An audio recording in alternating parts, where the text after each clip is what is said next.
très jeune, j'ai vraiment été baigné dans cette culture de l'image. J'ai eu mon premier appareil à 12 ans. C'était un petit Fujifilm, parce que mon père travaillait chez Fuji. Mais j'ai vraiment commencé à m'y mettre sérieusement au moment où j'ai été pas mal en voyage en Inde. Et là, je suis devenu obsédé de faire des photos, quoi. J'avais tout le temps, je commençais à avoir tout le temps mon appareil avec moi et je ne me suis plus arrêté.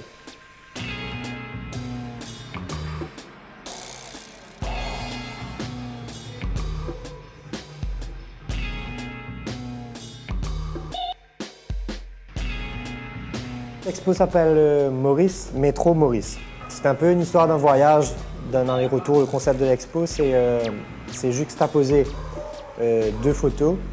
Une photo de Maurice, donc, qui est mon pays, et une photo du métro parisien, qui était mon quotidien à Paris.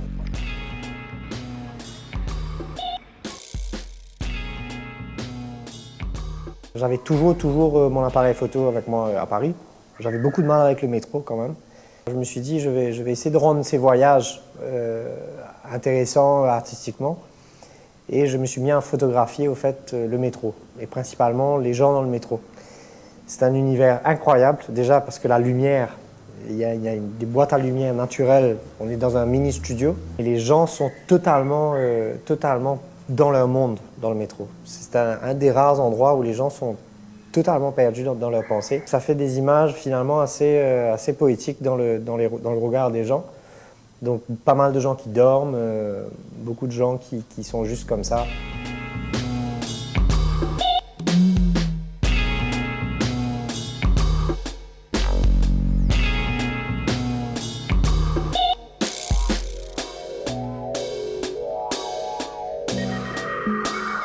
J'ai toujours voulu exposer, ça fait des années que mes amis me disent « Allez, maintenant c'est le moment ». Je dis « Non, j'ai pas assez de bonnes photos, il faut vraiment… » Je suis assez dur avec moi-même. Le déclic s'est vraiment fait…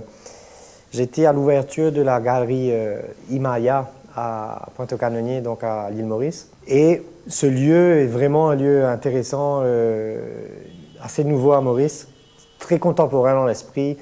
Il y a 3 pièces comme ça dans la galerie, donc on peut vraiment arriver à raconter une histoire, amener le visiteur petit à petit dans son univers.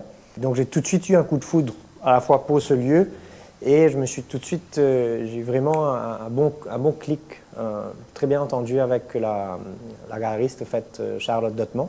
Dès le lendemain, je l'ai appelée, je lui ai dit écoute, j'ai un projet peut-être, est-ce que ça t'intéresse? Elle m'a dit oui.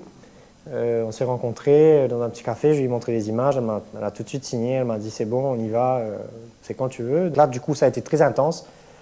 Un gros travail pendant un mois à monter l'expo. Les images ont été tirées à Paris.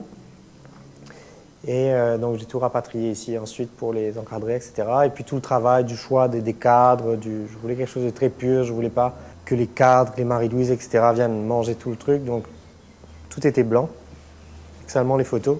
Grand moment d'émotion, au moment d'accrocher la première image, il était très tard dans la nuit. Une première expo, c'est vraiment quelque chose d'important quand on aime tout ça. J'ai eu un bon retour, tant au niveau de la presse que des gens qui sont venus, qui ont bien aimé.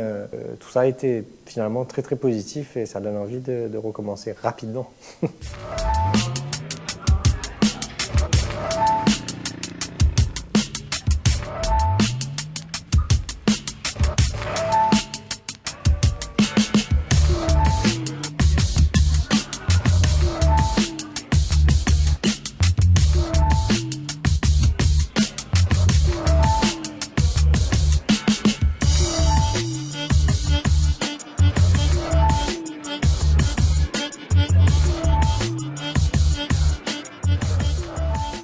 Il y a eu un papier d'un journaliste qui s'appelle Norbert, où il parlait d'émotion en fait.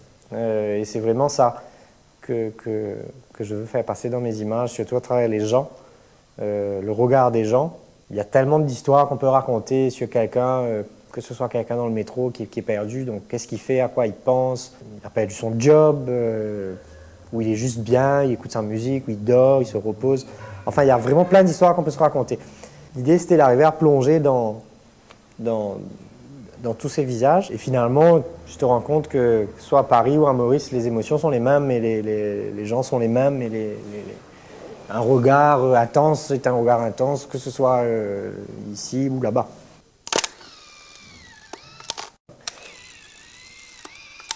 À Maurice, j'avais une vraie relation avec les gens que je photographiais. Je m'asseyais, je discutais avec eux, on avait un moment d'échange.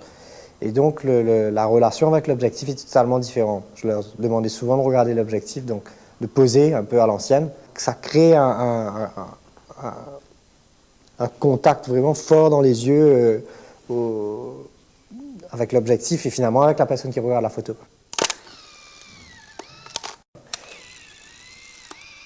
C'est Henri Cartier-Bresson qui est vraiment un photographe qui est une icône pour moi, vraiment quelqu'un qui m'a marqué par son travail.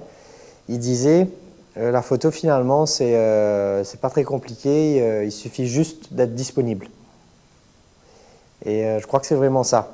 Il faut être disponible là, la bonne image qui va arriver au bon moment parce que c'est un 250e de seconde, c'est une fraction de vie quoi.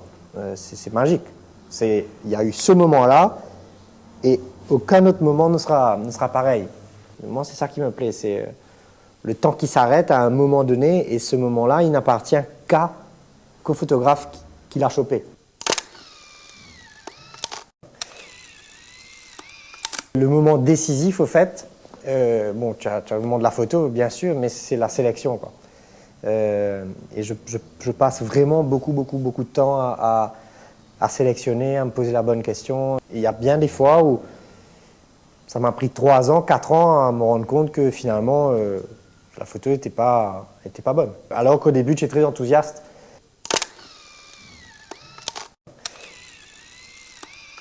J'ai pas mis de date ni de lieu, au fait, sur chaque photo. À l'exposition, il y a un photographe qui me dit mais ça, Vincent, c'est pas possible, il faut mettre ça, tous les photographes, etc. Toujours une date et un lieu. Et en écrivant, en inscrivant des choses comme ça, on emmène un petit peu la personne qui regarde la photo là où on veut. Et moi, ce que j'aime avec le portrait spécialement, c'est que y a quelqu'un qui est devant nous là et on laisse à la personne qui regarde la photo tout le loisir de s'imaginer qui sait où il va et tout ça, quoi.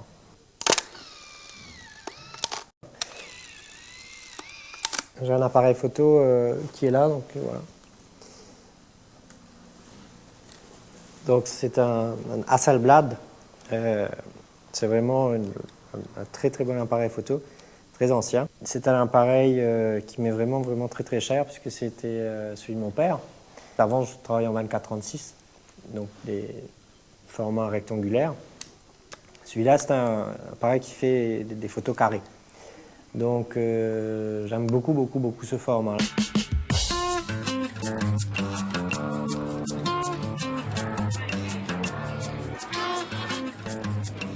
Dans mon métier, donc, qui est la publicité, il y a beaucoup de digital, il faut que ça aille vite, il faut que ça avance.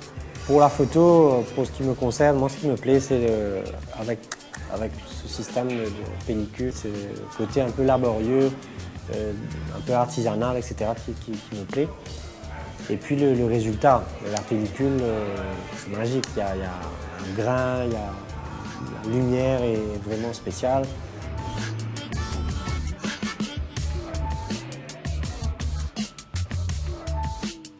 Ce qui me plaît, moi, c'est tout le plaisir d'aller donner la pellicule à développer, attendre que ça arrive, aller le chercher, découvrir la planche contact, choisir, rescanner, parce que je scanne en fait les négatifs, travailler sur l'image, etc.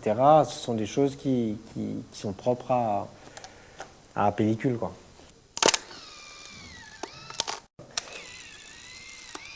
J'aime bien quand il y a une dominante de couleur dans une photo. Je pense que j'ai un monsieur sur un fond rose, c'est tout rose. Bah, un autre sur un fond bleu, c'est tout bleu, une tôle. J'ai une photo aussi avec ces moments, ces Fanta où tout est orange. Il y a 2 dames en sari orange. Elles ont tous les 2 un sac plastique bleu. C'est incroyable. Donc par rapport à la couleur, c'est ça que j'aime bien. C'est quand il y a un hasard qui fait qu'il y a une seule et même couleur qui se retrouve dans l'image. Ça me fait rire, ça.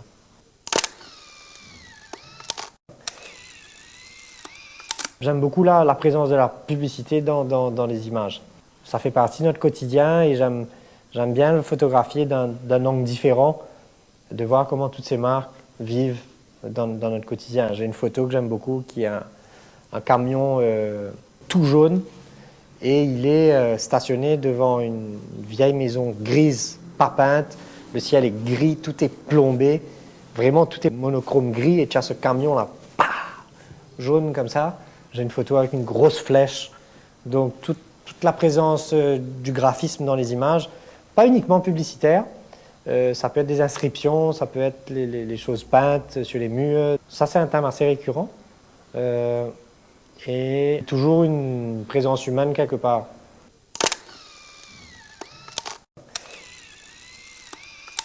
Je travaille en ce moment sur un projet où je fais les photos à travers, dans ma voiture, au fait, en roulant. Et là, je photographie avec l'appareil photo de mon téléphone portable. C'est pas beaucoup de définition, c'est très contrasté, c'est très plat, c'est très numérique, c'est un peu pourri. C'est un grand angle, mais on dirait que ça va de là jusque là. On voit tout de suite le truc. Voilà, ça me plaît. Soit c'est ça qui est le top du nec plus ultra de la pellicule, soit c'est un petit appareil pourri numérique d'un appareil photo comme ça, tout petit. Finalement, j'aime bien la contrainte. Mais je ne me vois pas demain passer à un appareil digital ultrasonique à 50 millions de pixels. Ça m'intéresse pas.